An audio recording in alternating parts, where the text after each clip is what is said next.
Good day everyone, I am Johanna Grace P. Vicente and our topic for today is all about metabolism of ketone bodies. Good day everyone, today we are going to talk about the metabolism of ketone bodies. But first, what is ketone body metabolism? Ketone body metabolism is how our body makes and uses ketone bodies as an alternative energy source, especially when there is not enough glucose in our body. Normally, our cell uses glucose from carbohydrates for energy. But when glucose is low, like in starvation, fasting, and diabetes mellitus, our body switches to fat for fuel. When fats are broken down, they produce acetyl coenzyme A. If there's too much acetyl coenzyme A build up and can't enter the TCA or Krebs cycle, it is converted into ketone bodies. According to Vasudevan, fats burns under the fire of carbohydrates. This phrase means fats can be used as energy only when carbohydrates is available. But when carbs are low, acetyl coenzyme from fat cannot enter the TCA cycle or Krebs cycle because the oxaloacetate is being used to make glucose.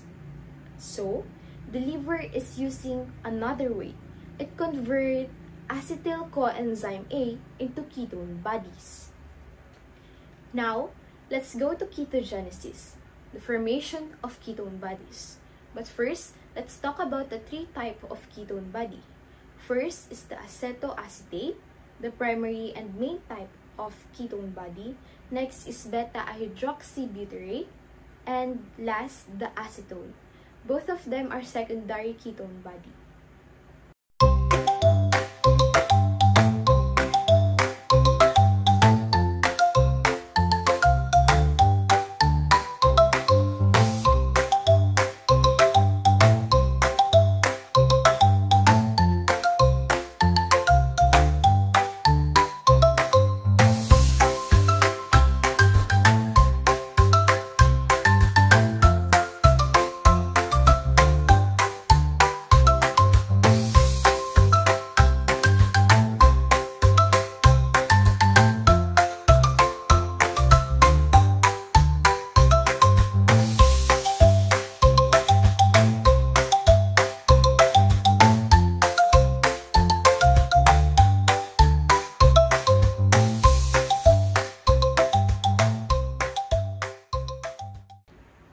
So there are 5 steps in ketogenesis.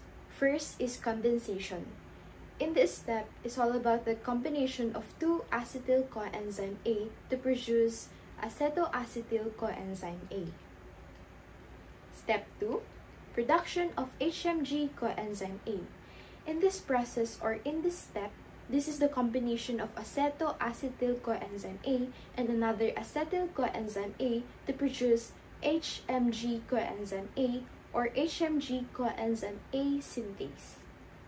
Mitochondrial HMG coenzyme synthase is used for ketogenesis, while the cytosolic form is for cholesterol synthesis.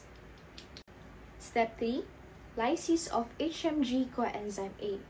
In this step or in this process, HMG coenzyme A will undergo lysis or breakdown to produce acetoacetate, which is the main ketone body, and another acetyl coenzyme A. This step happens only in liver, which why the liver is the main factory of ketone body. Acetoacetate can also come from a certain ketogenic amino acid like leucine and lysine. Move on to step 4. So, pointing at acetoacetate, yung top structure. Sa itaas, makikita ninyo ang molecule na acetoacetate. Isa ito sa primary ketone bodies na ginagawa sa liver.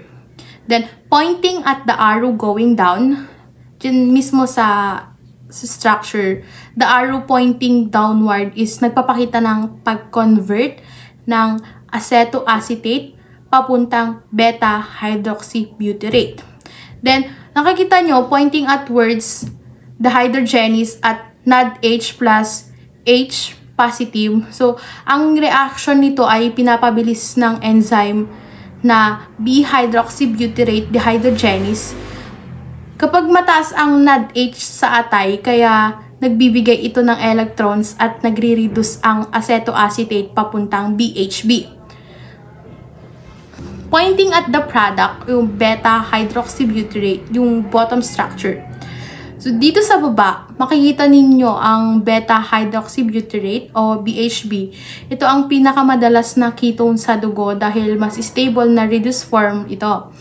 Pointing at the upward arrow and nod, kung pataas naman ng arrow, bumabaliktad yung reaction. Ang BHB ay nagiging acetoacetate ulit.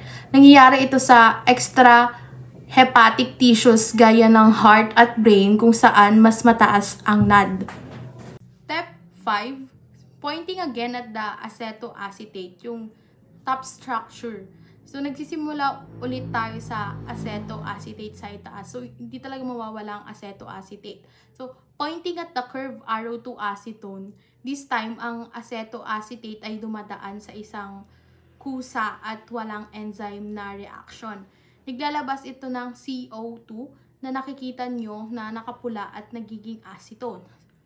So, pointing at acetone, yung bottom structure, acetone is a minor ketone body. Hindi ito nababalik at hindi rin ginagamit bilang energy. Dahil volatile ito. So, inaalis ito ng katawan sa breath kung saan nagdudulot ng fruity odor na hininga sa diabetic ketoacidosis.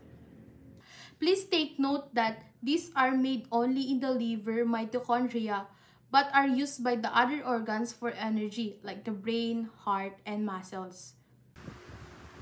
So, ketolysis. So, in the first bullet, ketone bodies are formed in the liver but used by other tissues. The liver makes ketone bodies but the liver cannot use them. They are sent to other organs or extra hepatic tissues to be used for energy.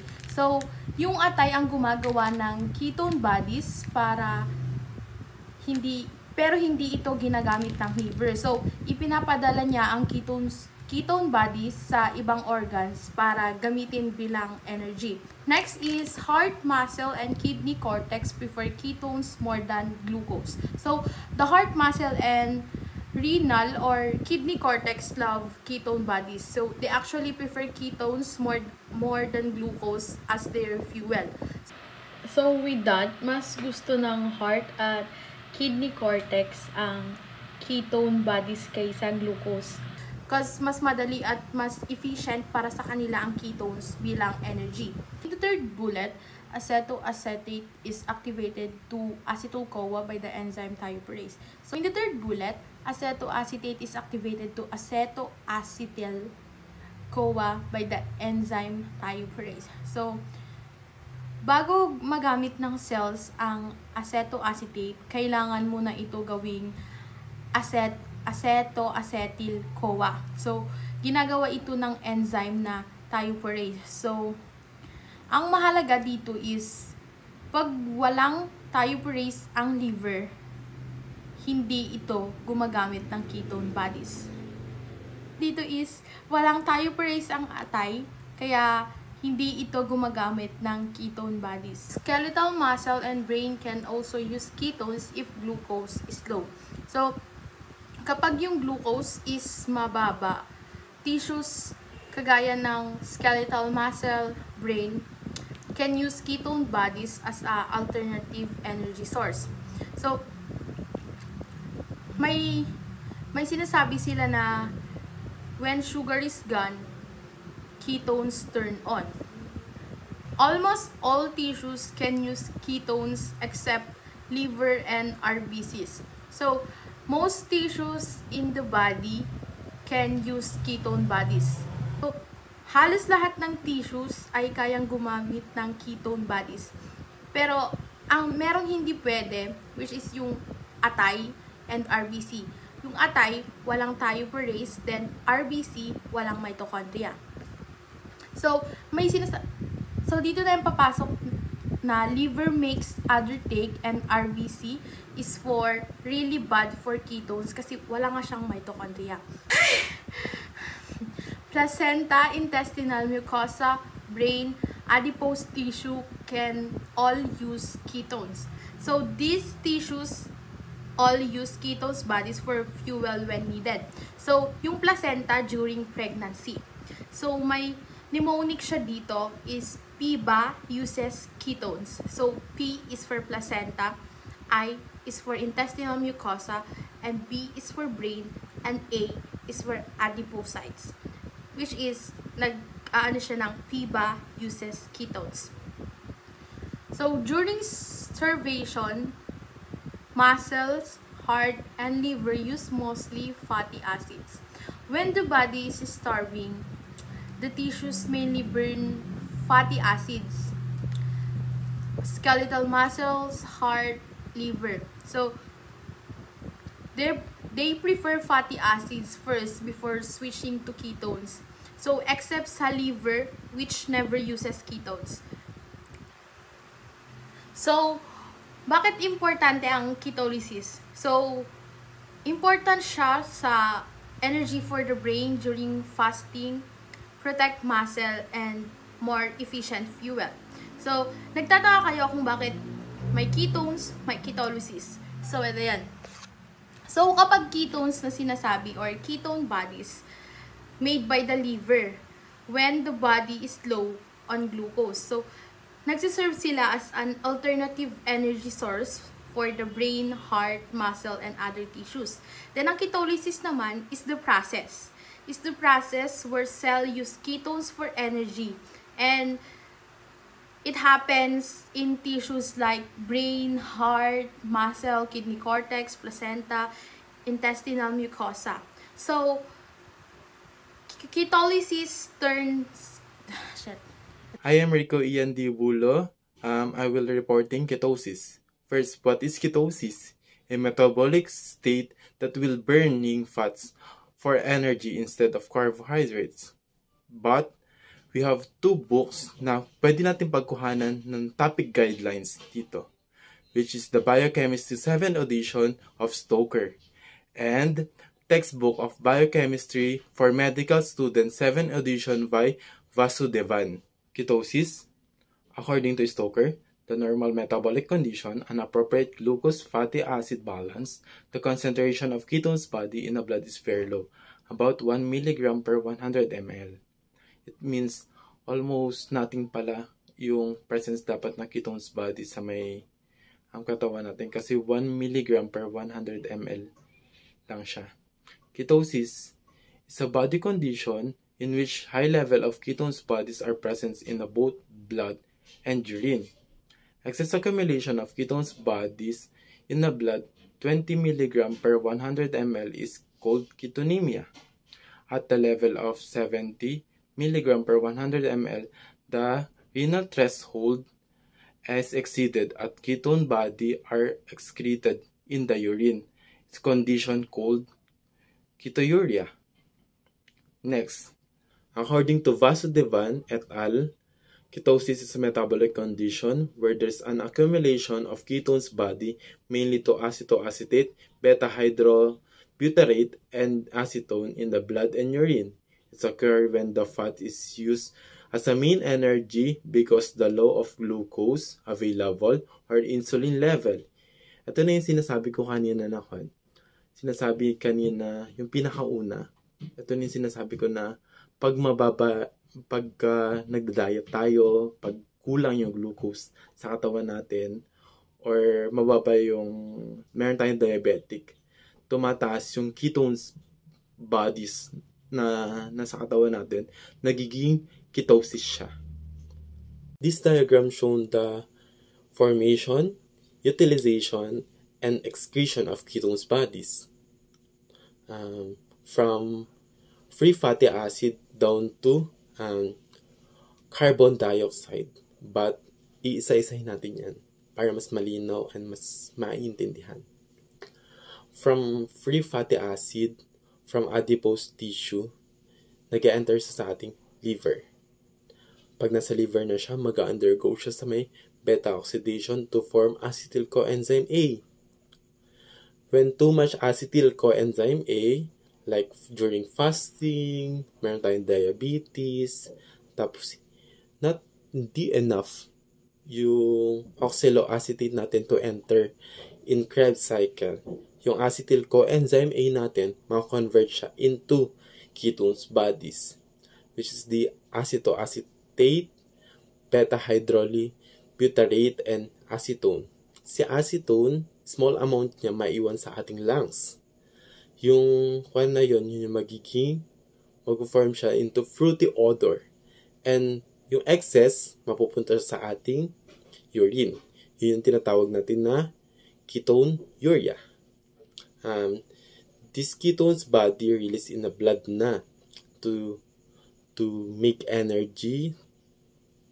Then magta-transport na siya sa may ating muscles, organs, sa buong katawan natin. Tatawagin siyang extrahepatic tissue. Yung extrahepatic tissue na yon, ko-convert siya into ketones bodies ulit. Then, babalik siya sa may acetyl coenzyme A. Then, doon na siya papasok sa Krebs cycles. Doon magproduce na siya ng ATP or carbon dioxide. Causes of ketosis. Number 1, diabetes mellitus. Especially yung mga merong untreated diabetes mellitus. Most common cause is ketosis. Especially yung mga meron type 1 diabetes. Kasi meron silang diabetes, sira na yung kanilang insulin. Meron silang insulin deficiency. Yung blood glucose nila is hindi na nag-function or sobrang taas na. Kaya ang nangyayari, di na nabreakdown yung glucose sa katawan nila. Kaya nangyayari, tumataas si lipolysis. Si fats breakdown rapidly. Then, more free fatty acid mag-enter sa ating mga bloodstream o sa ating dugo. Then, pagka marami ng fatty acid taken into the liver, magko-convert na siya to acetyl coenzyme A. Because the oxaloacetate is being used of glyconeogenesis, acetyl coenzyme A cannot enter into Krebs cycle. Diba? Pag sobrang taas na, hindi na din siya maka-enter sa may Krebs cycles. And excess acetyl coenzyme A, magiging ketone bodies na siya. Ketones bodies worsen, magiging ketoacidosis. Number 2, starving or tinatawag natin fasting. It is not enough dietary glucose. The body is using fats as fuel instead of carbohydrates. Siyempre, pag nag-fasting tayo, mababa ang ating glucose. The liver use oxaloacetate for gluconeogenesis. The lack of oxaloacetate, bababa din yung ating Krebs cycles. Tataas naman yung ating fat breakdown. Mas lalong mag-release siya ng fatty acid. Yung fatty acid na yon, pag madami ng amount, magiging acetyl coenzyme A siya. Since the acetyl coenzyme A, hindi siya makapasok sa ating Krebs cycle efficiently, it converted into ketones bodies. High glucagon level during starving further stimulate the ketogenesis. Mga starving cause of ketogenesis, prolonged fasting. Pag sobra-sobra tayo nag-fasting, like yung 1 day or more, or kahit 8 hours or more. Low carbohydrates, ito yung ginagawa na nanay ko. Tinatanggal niya lahat ng carbohydrates. And then, mimic starvation lead to ketosis. Yun lagi natin tatandaan. Kaya, iwasan din natin na magkaroon tayo ng diabetes, then ng magpagutom. Pwede paminsan-minsan tayo mag-fasting but not all the times. Kasi tataas yung ating ketosis. Ketosis, which is, kapag, diba, ilan na yung percentage ng ketosis is 1 mg per 100 ml lang yung normal range niya. Kaya, wag na natin hintayin na tumaas pa yung ketosis natin sa may ating katawan. Explanation for ketogenesis. Ketogenesis have two types. First, glucagon increase ketogenesis. Dahil nagugutom tayo, meron tayong diabetic, yung ating glucagon is tataas siya. Ganito din sa may katawan natin. During na wala na tayong nag-breakdown ng glucose or sira na yung pag-breakdown natin ng glucose, magsisignal ngayon si liver. Sabi niya, liver, kulang na ako sa glucose. Then, the liver makes new glucose. Fatty acid are released from adipose tissue. Then, si malonyl, normal blocks enter the fatty acid into mitochondria. Pero, dahil nga mababa, decrease na yung malonyl natin, makaka-enter dito ng mabilisan si fatty acid. Makaka-enter sa mitochondria by beta oxidation increase. Pag meron pa tayong excess acetyl coenzyme from fatty acid accumulates, the liver converted excess acetyl coenzyme A to ketones bodies. Yun po yun. Insulin decrease ketogenesis. Insulin, ito na yung kabaliktaran, opposite ng glucagon. Anong ginagawa ng insulin sa ating katawan? First, pinopromote niya yung glucose and reduce niya using ketones bodies. Ini-stop niya rin si liver na gumawa ng glucose using fats. And also, prevent niya rin na mag-breakdown ng fats in adipose tissue. Siyempre, dito din, binablock niya rin si fatty acid na mag-enter kay mitochondria, reducing beta oxidation. Then, pagkakuan na less fatty acid na siya, oxidation makes less acetyl coenzyme, hindi na available or hindi na makapag-produce ng ketones sa katawan natin. The liver stop producing ketones bodies. Sa may slides na to, dito na natin makikita yung mga pinagsasabi ko kanina. Level 1 to level 3. Level 1. Lipolysis fat stores triglycerides in adipose tissues are broken down into free fatty acids. These free fatty acids enter the liver and are used to form ketones bodies. Glucagons promote lipolysis while insulins inhibit it. Level 2. Enter of fatty acids into mitochondria. Fatty acids are transported into mitochondria by carnitine acetyltransferase. Malonyl coenzyme A inhibit cat-eye.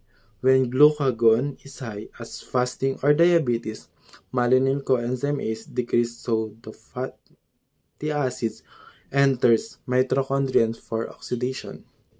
Level 3. Oxidation of acetyl coenzyme A. Fatty acids undergone to beta oxidation, producing acetyl coenzyme A. In a normal condition, acetyl coenzyme A enters to the Krebs cycles into the starving or diabetic. Oxaloacetate needs 4 Krebs cycles. It is used to form glyconeogenesis, so acetyl coenzyme A cannot fully oxidize its accumulate, converted into ketones bodies. Causes for ketosis. Number 1, metabolic acidosis. Build-up of acidic ketones lowered blood pH. Ito, nababawasan na yung mga blood natin dahil sa may sobrang ketones. Reduce buffers. Bicarbonated is used up to neutralize acids. Ito yung nag-neutralize. Next, cause moles respiration. Deep, rapid breath to remove carbon dioxide and correct acidosis. Ito yung taga-remove ng carbon dioxides para makorek yung acidosis natin. Acetone odor. Dito yung fruity smell in breath means mabaho yung bunga natin. Osmotic diuresis. Increase urine lead to hydration. Ito na yung sobra tayong hinang-ihi. Ito na yung sinasabi ng mga matatanda na binabalisaw-saw ka. Sodium loss. Ketones excrete with sodium salt. Electrolytes imbalance. Ito na yung imiihi tayo. Pati yung asin natin sa may katawan is nasasama. Kaya nagiging di na balance yung ating electrolytes. Diba? One of the electrolytes is sodium. Yun. Hydration is worsen acidosis. Andito, pagka sobra tayong umiihi, yung mas madami pa yung water na naihi natin kaysa sa may na-intake natin. Ito na yung pinaka-severe. Lastly, 8, coma. Severe causes of hypokalemia, dehydration, and acidosis leads to ketoacidotic coma. Ito na yun, makakoma tayo. Worsen, mamatay tayo, ganun, mawalan tayo ng balance. Yun. So let's move on to the diagnosis of ketosis. So the presence of ketosis can be established by the qualitative detection of ketone bodies in urine by Roter's test, acetoacetate to acetone, then Gerhard ferric chloride test, acetoacetate. Isa sa pangunahing paraan upang makita ang ketosis ay ang quality detection ng ketone bodies sa urine. Ginagamit ito ng Roter's test na kumikilala sa acetoacetate at acetone. So, mas sensitive ito sa acetoacetate. Pwede ding gamitin ang Gerhard ferric chloride test na particular para sa acetoacetate. Although mabilis at madaling gawin ang mga test na ito, hindi nila nasusukat ang exact na dami ng ketone bodies. The second bullet, quantitative estimation of beta-hydroxybutyrate normal range, 0.21 to 2.81 mg per deciliter. So, para sa mas accurate na findings, ginagawa ang quantitative estimation ng beta-hydroxybutyrate, ang pangunahing ketone body sa dugo sa panahon ng ketosis. Ang normal range niya is yun nga, 0.21 to 2.81 mg per deciliter. So, kapag mataas ang beta-hydroxybutyrate, confirmed na may ketosis at maaari nitong matukoy kung simpleng nutritional ketosis lamang o mas malala tulad ng diabetic ketoacidosis.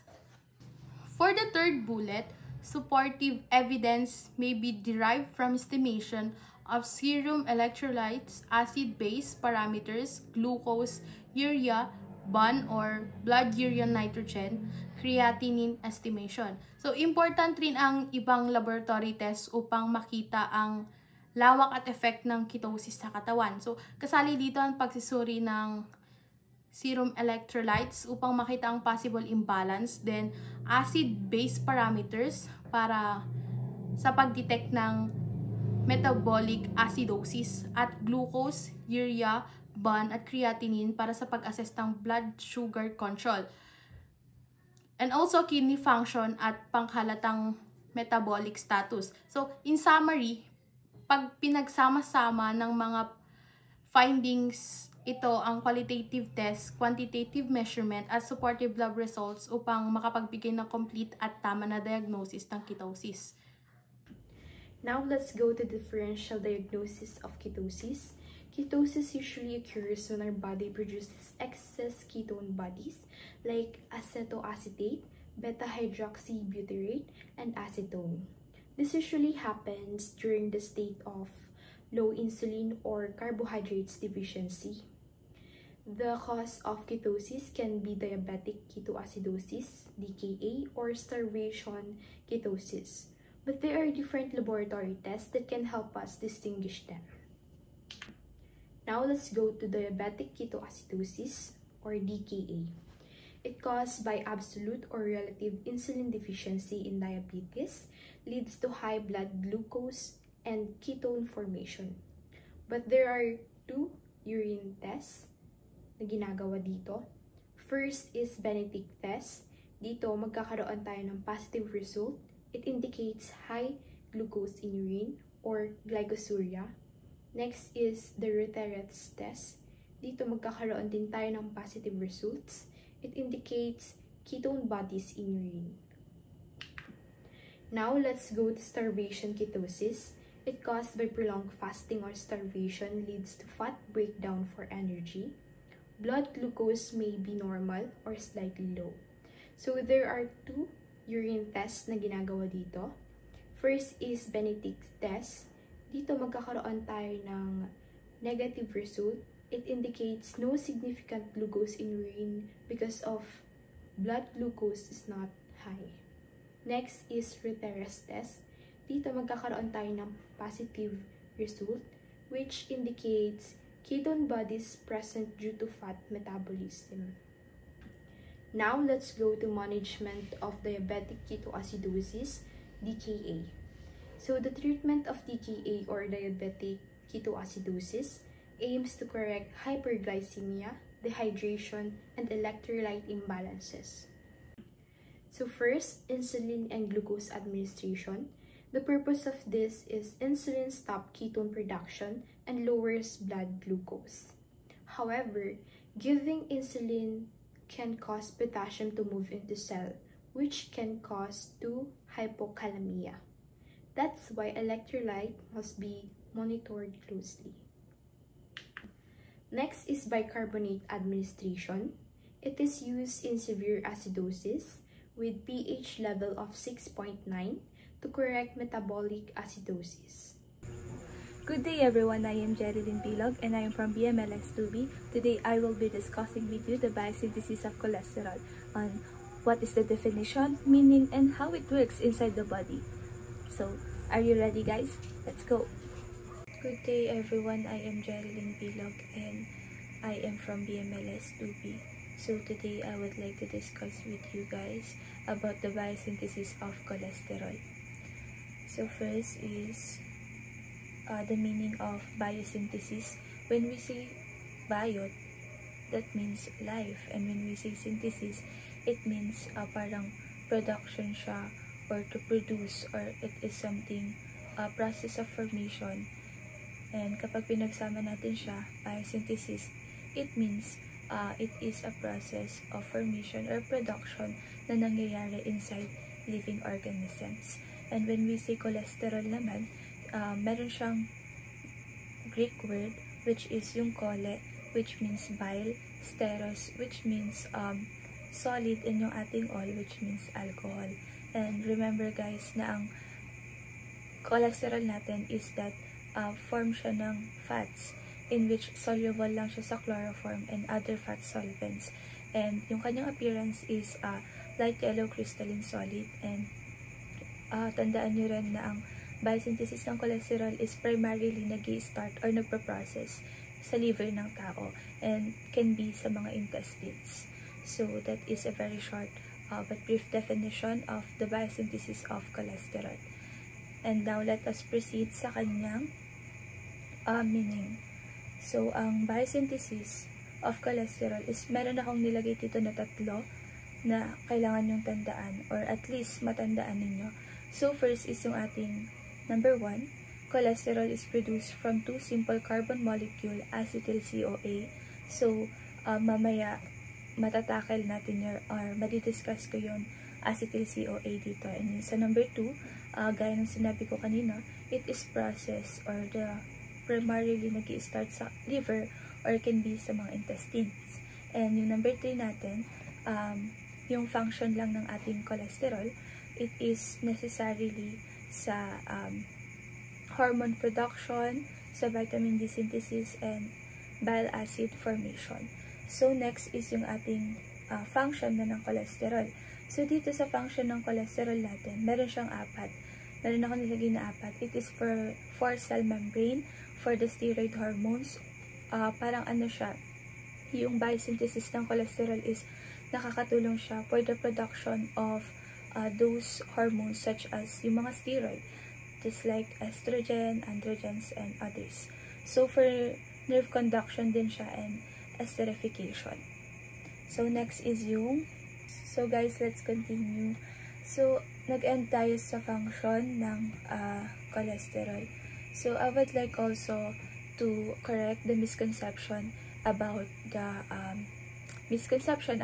word cholesterol. Every time kasi na naririnig ng mga tao yung word ng cholesterol, it's like parang bad image siya or negative lang yung kanyang dulot, which is wrong. Cholesterol is meron siyang big factor or parang malaking role sa katawan ng isang tao. Just like sa binanggit ko kanina, nakakatulong siya sa hormone production, specifically sa mga steroid hormones, diba? So yung cholesterol kasi, hindi lang naman siya puro bad. It's just nagiging bad lang siya kapag sobra na siya. Ang kailangan dito is balance.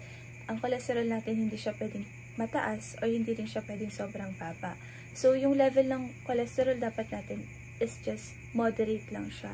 Kasi mostly kapag nagkakaroon ng abnormality sa production ng cholesterol natin or sa metabolism ng cholesterol natin, doon na nagkakaroon or nagli-lead siya sa mga sakit or diseases, specifically sa mga cardiovascular diseases. So, kapag naririnig yung word na cholesterol kasi lagi siyang kinoconnect sa hypertension or sa mga heart attack, ganun. So, yung definition lang naman nun is just nagiging masama lang siya kapag sobra. It can be, magkakause siya ng atherosclerosis in which yung sakit na to is nagkakaroon ng clog ng cholesterol sa mga arteries natin. For example, sa brain arteries, kapag nagkaroon ng clog or build up ng cholesterol sa arteries din, pwedeng magkaroon ng stroke yung isang tao. So, ibig sabihin nun, hindi naman totally bad ang cholesterol. Nagiging bad lang siya kapag nagiging abnormal yung kanyang level. So, yung mga possible na makuha natin sakit kapag may abnormality ang metabolism ng cholesterol is cardiovascular diseases, heart attack, atherosclerosis, or can be myocardial infarction, which is connected pa rin siya sa heart. So, yun lang yung big misconception that I would like to address or I would like to enlighten everyone. So, next dito is yung ating structure. So, magpaproceed na tayo sa structure ng cholesterol, which is sa next video. So guys, let's continue. So after tayo mag-proceed sa structure ng cholesterol and kung paano napaprocess yung biosynthesis ng cholesterol is let us first know kung paano nga ba gumagalaw or nag-move around yung cholesterol sa katawan ng tao. So yung cholesterol natin, ang carrier ng blood and specifically yung ating mga lipid transporters which is yung ating mga lipoproteins such as yung ating low density lipoproteins. So yun yung parang carrier or parang dahilan kung bakit nakakapag-move around yung cholesterol sa katawan ng tao. And also, in addition, ang cholesterol is present lang siya sa mga living organisms, particularly sa humans and sa animals. However, ang cholesterol is absent naman siya sa mga plants. So, now let's proceed na sa structure ng cholesterol. So, as you can see in my PowerPoint, I have here an example of the structure of cholesterol. So, kung mapapansin nyo, meron siyang 27 carbons. And sa kanyang 5 to 6 carbons is merong double bonds. And meron din siyang presence ng hydroxyl group, or yung dito, yung makikita yung OH dito sa carbon 3. So, yan yung representation kung ano yung structure ng cholesterol in a carbon form. So, 27 siya. So, ganito siya, guys. Makikita nyo sa PowerPoint. And next is yung ating biosynthesis na ng cholesterol. And next dito sa ating PowerPoint, yung picture na nagpapakita kung paano nga ba napaprocess or nagpro-proceed yung kada step ng biosynthesis niya. So next is mag-proceed na tayo sa biosynthesis ng cholesterol. So here, kung makikita ninyo dun sa PowerPoint, nag-attach ako ng picture in which nagpapakita siya or pinapresent niya yung production kung anong step by step ng biosynthesis ng cholesterol. So dito, mapapansin niyo may mga naka-highlight na words dyan, such as yung acetyl-CoA, acetoacetyl-CoA, HMG-CoA. Yung mga yun yung mga kinakailangan natin para magawa natin yung biosynthesis ng cholesterol. So, mapapansin niyo rin, mayroong mga naka-highlight ng blue. Yung mga naka-highlight ng blue dyan, those are enzymes. So, bakit nga ba kinakailangan ng biosynthesis ng cholesterol ng enzymes? Ano nga ba yung work nila? So, yung enzymes dito is meron siyang malaking role or function sa biosynthesis. Meron siyang malaking factor na naidudulot. Kasi yung mga enzymes na yun is nakakatulong sila na mas speed up yung reaction in each step, and pwede din na nakokontrol nila and also nag-guide nila yung each step na magawa properly or makapag-produce ng cholesterol properly. So dito sa picture na ito, pinapakita lang naman kung paano na-breakdown yung ating molecules papuntang cholesterol, sa end product natin na cholesterol. Yun lang naman yung pinapakita ng picture na nandito. So, later on, I will be discuss to you kung paano nangyayari yung each step ng biosynthesis ng cholesterol. So, ganyan lang siya. So, now, let's proceed or let's start na sa biosynthesis ng cholesterol. So, yung biosynthesis ng cholesterol kasi is meron siyang 7 na steps. So, mag-start tayo sa step 1. Yung step 1 is tinatawag natin siya na condensation. So, ano nga ba yung condensation?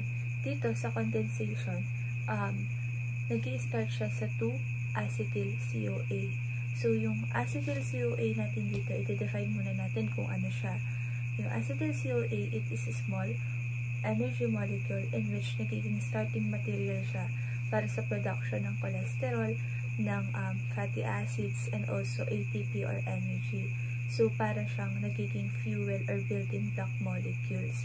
So, itong acetyl-CoA natin is nanggagaling siya sa tinatawag natin na ATP citrate lyase. So, nangyayari siya sa ating mitochondria in which nako-convert yung citrate into acetyl-CoA. So, doon siya napro-provide or nanggagaling. So, dito, back to step 1 sa condensation, yung ating 2-acetyl-CoA is nagko-conjugate or like nagko-combine. So, kapag nag-combine daw yung ating dalawang acetyl-CoA, nagkakaroon ng tinatawag natin na acetoacetyl-CoA. So, yung acetoacetyl-CoA natin is yun yung nagiging nangyayari sa ating step 1 Step 2 natin is ito na yung production ng ating tinatawag na HMG-CoA. So, formation na siya ng HMG-CoA. Paano nga ba siya nabubuo? So, from our step 1, yung ating acetoacetyl-CoA, nagko-combine ulit yun sa isa pang acetyl-CoA. So, kapag nag-combine yung ating acetoacetyl-CoA sa isang acetyl-CoA, doon nabubuo yung tinatawag natin na HMG-CoA. So, nabubuo siya sa ating step 2. So, ano nga ba yung HMG-CoA? Yung HMG-CoA natin, siya yung nagsisilbing substrate or parang precursor ng susunod na step or sa step 3. So, dito sa HMG-CoA, nagiging direct precursor siya, just like sa sinabi ko kanina.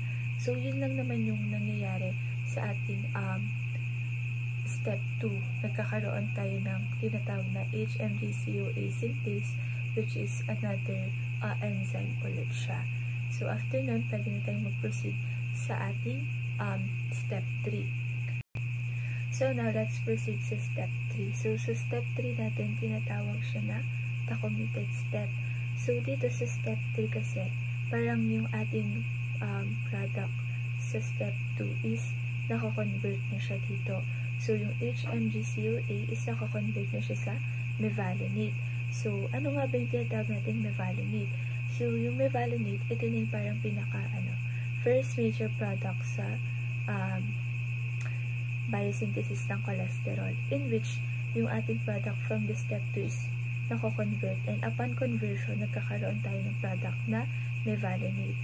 And nangyayari yon through sa tinatawag nating HMG-CoA reductase, in which sa ating HMG-CoA, nagkakaroon ng reduction or nagkakaroon siya ng gaining ng hydrogen through NADPH. So, isipin na lang natin na yung NADPH, yun yung nagpapagana para magkaroon ng gaining ng hydrogen.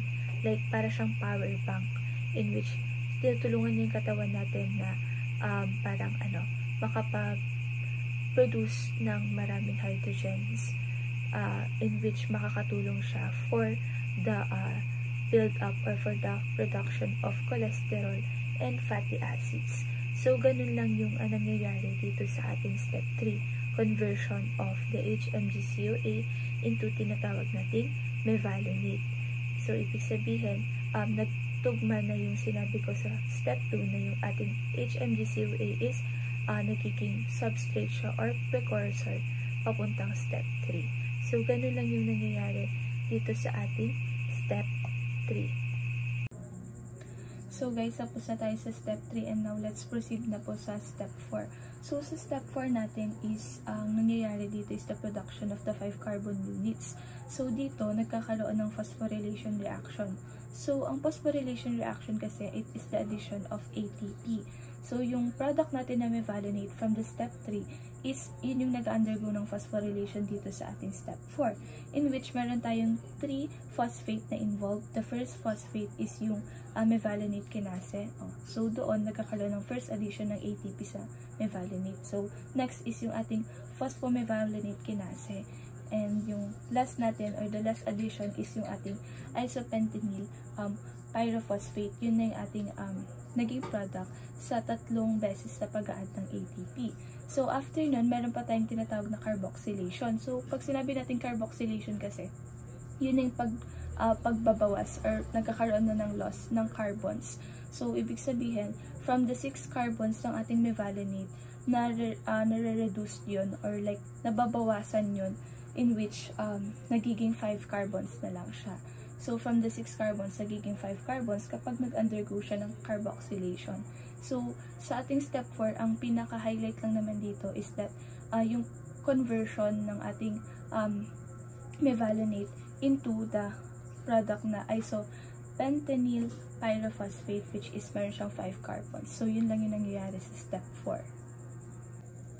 So, next dyan is yung ating step 5. So, sa step 5 natin, simple lang naman yung nangyayari dito. It is the condensation of the 5 carbon units. So, dito, yung ating final product sa ating step 4 na isopentenyl pyrophosphate is ko-convert ulit siya through the isomerase, which is yung isopentenyl pyrophosphate isomerase. So through that, nire-rearrange niya kasi yung structure ng ating IPP for short. So nire-rearrange niya. So upon rearrangement, nakakabuo siya ng another, which is yung ating dimethyl allyl pyrophosphate. So ibig sabihin, yung ating dimethyl is galing yun sa ating isopentenyl pyrophosphate. So dito, kapag nagkaroon na ng rearrangement, so meron na tayong dalawang nabuo, which is yung ating IPP and the dimethyl.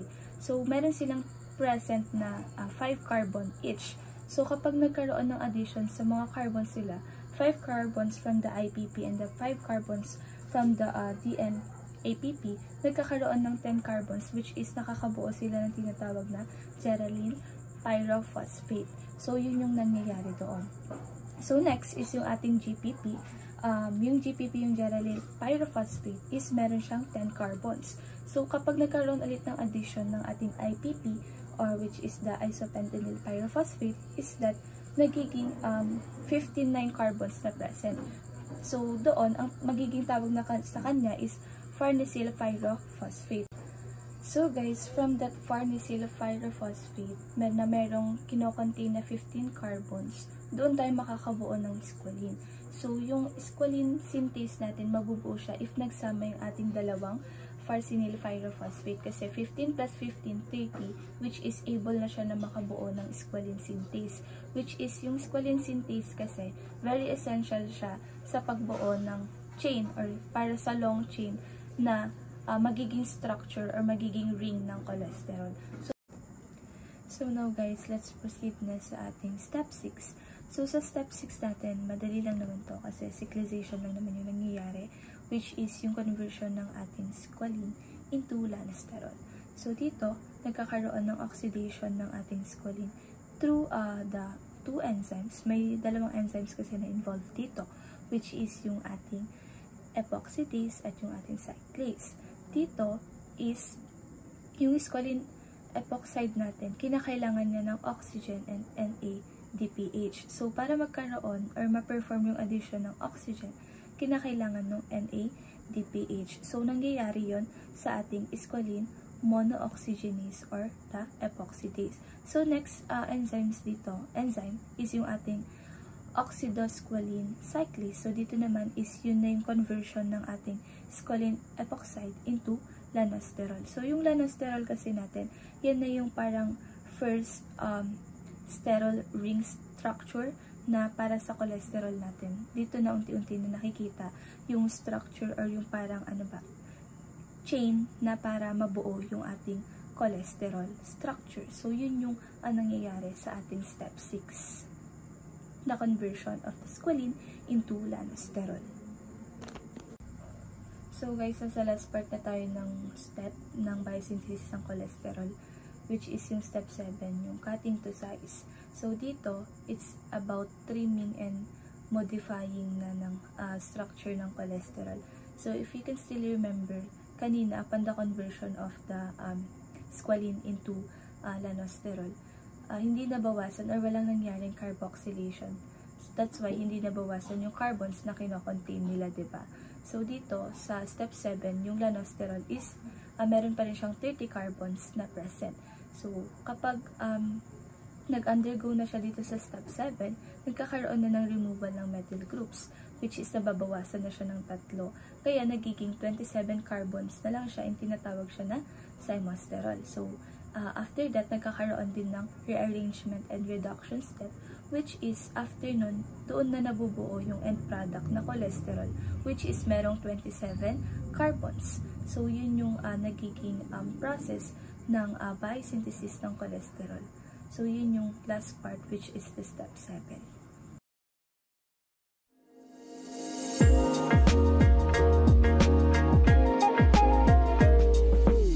Cholesterol is an incredibly important biomolecule. It helps regulate membrane fluidity and serves as the precursor to steroid hormones and vitamin D.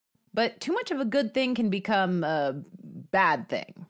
While we absolutely need cholesterol, overdoing it can gunk up vital arteries.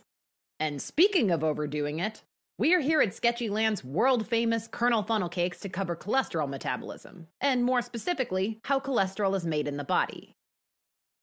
But before we get into cholesterol biosynthesis, you should know how cholesterol moves around. Cholesterol is carried in the blood by lipid transporters called lipoproteins, specifically low-density lipoproteins, also known as LDL, and high-density lipoproteins, or HDL, which you can remember with our recurring low-density boat, which can float higher, and high-density submarine, which can sink deeper. Now, while some cholesterol is obtained through the diet, most of it is synthesized de novo in the liver and intestines, and that's what this video is all about. We're not going to cover the whole pathway, but we are going to cover some of the highlights. So here goes nothing. Cholesterol biosynthesis requires acetyl-CoA and energy input in the form of ATP. Much like how this cholesterol-y funnel cake fryer requires a 3P battery pack, and you're not really going to eat one of these things without an acetyl-CoA to wash it down, are you? Acetyl-CoA is produced in the mitochondria during various oxidation reactions, but cholesterol biosynthesis occurs in the cytosol and smooth endoplasmic reticulum. Since the mitochondrial membrane is relatively impermeable to acetyl-CoA, it's converted to citrate and transported across via the citrate shuttle, represented here by the acetyl-CoA bottle on the mitochondrial mat, sitting right there in the matrix, and the citrate-y orange juice spilled on both sides. And that second bottle of acetyl-CoA? That's there to remind you that citrate is converted back to acetyl-CoA in the cytoplasm, where the beginning of the cholesterol synthesis pathway takes place. Then, acetyl-CoA is converted to HMG-CoA, and HMG-CoA is converted to mevalonic acid by HMG-CoA reductase. Now, here's a question. Would you rather have a measly bottle of acetyl-CoA or this here humongous thirst wrecker of a cola? Good choice. And something's telling me you'd like to drink it out of a medieval mug. You know, for mevalonic acid. Heck, the cola coming out of that funnel even looks acidic. Oh, and did you notice how smooth and endoplasmic reticulum-y these candy tubes are? That's because HMG-CoA reductase is active in the membrane of the smooth ER, which you might remember is the site of lipid synthesis. In the case of the liver, that lipid is our main squeeze for the day: cholesterol. The conversion of HMG-CoA to mevalonic acid is the rate-limiting step of the cholesterol synthesis pathway. So this HMG-CoA reductase worker is wearing our recurring rate-limiting stopwatch, checking the time because he's always behind. So ATP, acetyl-CoA, HMG-CoA, mevalonic acid, and HMG-CoA reductase are the main players of this pathway so far. But there's one more important one we gotta add in: NADPH. NADPH is an activated carrier, and it's utilized during cholesterol biosynthesis because it's needed to supply reducing equivalents. And nothing fuels funnel cake making quite like NADPH petrol. It's the third ingredient after sugar and love. Aww. The end result of all this? Bright, shiny, new, helpful cholesterol. Ready to embed itself into a membrane or turn into vitamin D. Or if you have way too much of it, clog up all your arteries. And speaking of excess cholesterol obstructing the old blood pipes, high concentrations of it provide negative feedback on HMG-CoA reductase. I mean, it's gonna be pretty difficult to keep making funnel cakes with all that gunked up batter around. In contrast, insulin stimulates HMG-CoA reductase activity. Our recurring symbol for insulin is the word inside, because insulin brings glucose inside cells. And these instructions to put the batter inside the fryer would definitely stimulate the making of those sweet, sweet cakes. Sketchyland really shouldn't be leaving its secret recipes out like that. Alright, well, that's about all the funnel cake I can handle. Let's summarize this whole cholesterol-making situation and get out of here, shall we? Cholesterol is carried in the blood by low-density and high-density lipoproteins. While some cholesterol comes from the diet, most is synthesized de novo, which occurs in the liver and GI tract. Cholesterol biosynthesis requires acetyl-CoA and energy input in the form of ATP. Since the mitochondrial membrane is pretty impermeable to acetyl-CoA, it's converted to citrate and transported out via the citrate shuttle. Citrate is then converted back into acetyl-CoA in the cytoplasm, where the cholesterol biosynthesis pathway begins. Acetyl-CoA is converted to HMG-CoA, and HMG-CoA is converted to mevalonic acid by HMG-CoA reductase. HMG-CoA reductase is the rate-determining enzyme that does its thing in the membrane of the smooth ER. NADPH is utilized multiple times during cholesterol biosynthesis. It's needed to provide reducing equivalents. A buildup of cholesterol provides negative feedback on HMG-CoA reductase, inhibiting the pathway. Conversely, insulin activates HMG-CoA reductase, promoting cholesterol biosynthesis. Well, that does it for cholesterol metabolism. And as the Colonel always says, eat to your heart attack's content. Wait, really? That can't be what it says. Well, we are just asking for a lawsuit. Good day everyone, I am Lyra Anika Borromeo from BMLS 2B, and we're gonna talk about cholesterol. Now, cholesterol often gets a bad rap, but it's actually essential. It is like the building block for our cells and hormones. Our body needs it to survive. The problem is, if you make too much or if we bring too much in through diet, it can become a health risk. So, our body has an incredibly sophisticated system to make just the right amount. Think of our cells as a small factory where cholesterol is the product.